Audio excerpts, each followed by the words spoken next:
What's going on, guys? It's Greg here today, and we're bringing you a Call of Duty Vanguard gameplay commentary. Haven't uploaded these in quite some time. Been streaming on Twitch past couple days. Growing. We're almost at affiliates. Hopefully you guys will stop by if you want to watch me get some gameplays live and just overall chill and try out some different stuff off meta, on meta, all that different kind of stuff. I do it live on twitch.tv/GFHutchinson. Put it in the description below. You guys can go ahead and give me a follow. But anyways, playing a little Red Star here. This is from the Eastern Front playlist. Kind of like this a lot. And the reason I like it is because I like Red Star. I like Berlin as well as Demyansk. Dome. It's Dome. It's just easy spawn traps. That's really all that map is. There's nothing else you can really do on it. There's no really, running around, gunning, all that kind of stuff. Unless you just want to get shot in the back all game. But, that ain't really my cup of tea. I'm not trying to have the spawns constantly put enemies in my back and just die that way all game long. So anyways, this is a triple V2 rocket while I was playing with Narco, and this was probably about 11 o'clock last night, Eastern time. We were just chilling, playing this playlist, and I gotta say, the Volk is probably my favorite gun in the game right now, and is definitely nowhere near the best gun in the game. It is a solid gun, it is a usable gun, but it is not a competitive gun with the meta. It's just a fun gun to use, because it's fast, it's super rewarding to use, it's pretty easy to get headshots with.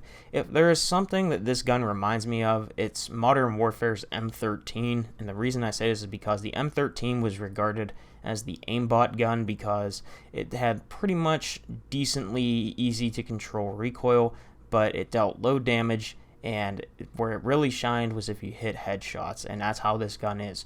This gun is a headshot machine if you use it properly, and that's why, for me, I really like to go ahead and use attachments to try to cut the horizontal recoil on the gun. So you guys can see I have the strife-angled foregrip on, the polymer grip for whenever you're spraying it, and then I also have the third stock, which should help with your recoil reduction. I got the first barrel on because that helps tighten up the horizontal bounce. And then the MX silencer, the monocle, reflex. Now your reflex is obviously up to you. I like the monocle, and the reason I like the monocle is because the monocle sight, in my opinion, helps cut down some of the visual recoil this gun has. This gun has a lot of visual recoil compared to actual recoil, so it can throw you off, especially down long range, because it gets really wobbly. And I'm just going to be honest with you guys, human eyes are attracted to movement. It's just how animals are in the animal kingdom.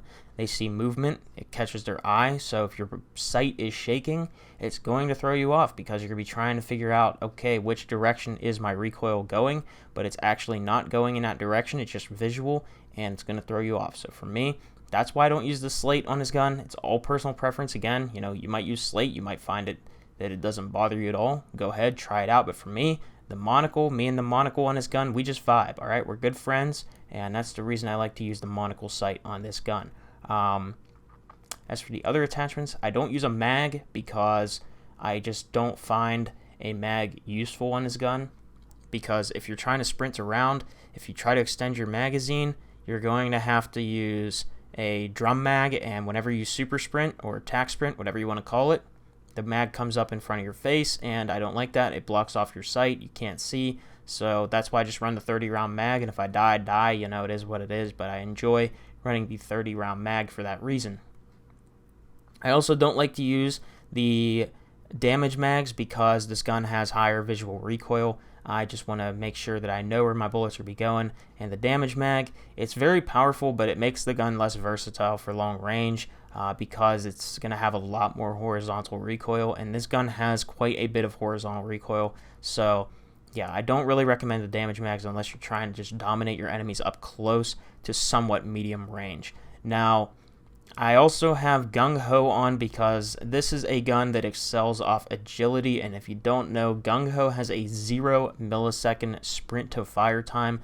That means there is no delay from when you are sprinting, super sprinting, tac sprinting, whatever you want to call it. There is 0 delay. You can instantly fire your gun, ADS, and start firing. So that is the reason I use Gung Ho. Otherwise, if you don't want to, maybe you don't want to use this gun as aggressive, you want to play a little bit more passive, throw on sleight of hand, because sleight of hand is really going to help you out with that 30-round mag.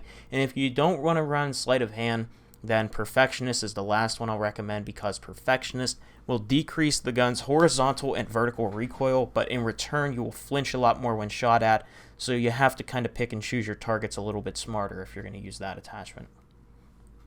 Now, one of the other things I have on here, I believe, is fully loaded. That should be the last attachment, and lengthened, so that way my bullets can hit the enemies a little bit faster. This gun only has 1100 meters per second bullet velocity, which is pretty fast, but at the same time, it's also not as fast as some of the other guns. Like the Automaton, you can get up to almost 2000 meters per second with the right attachments, and you know, a lot of other guns you can generally, in the assault rifle category, with damage mags and all other kind of stuff, you can build it up to around 1500 meters per second, and this gun is only going to be 1100 with this setup, so it might feel it at very long distance, but then again, this gun isn't a gun you should be trying to map people with. It's a gun you should be playing aggressive with.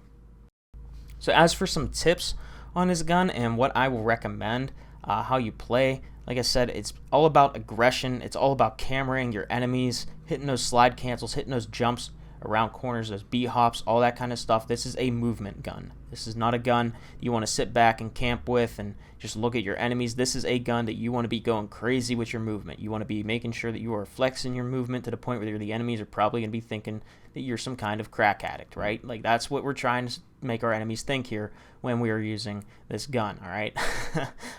It's a movement gun, all right? It has a lot of ADS walking move speed. There is a barrel, or not barrel, a stock you can put on that will actually make the ADS walking move speed faster than walking.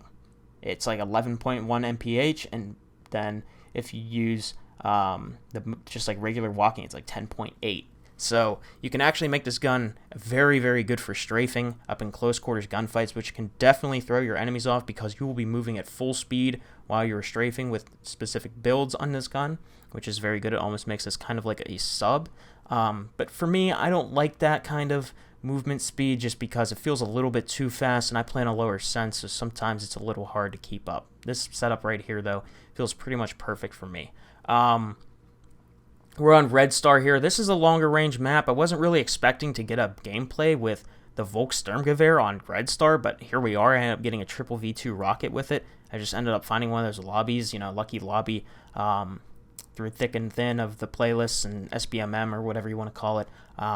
But I ended up, like I said, pulling through, getting this triple V2 rocket. This was actually my first triple. I've choked a couple on this game. I think last time was like Numa Numa or something where I choked. I think the game ended one off or something. It might have been Tuscan, actually. But on these bigger maps like Berlin, Red Star, Desert Siege, and there's one more, Castle, I highly recommend you guys use tactical insertion, and the reason being is if your team is not very good, and this guy tried to melee me with his Panzerfaust, I guess. I think he just really wanted dogs, which, sorry buddy, I need my V2, right? But anyways, as I was saying, tactical insertions are really good on these big maps because if you don't know, you'll spawn like really far back and you got to push. It's almost like it's MW spawn system all over again.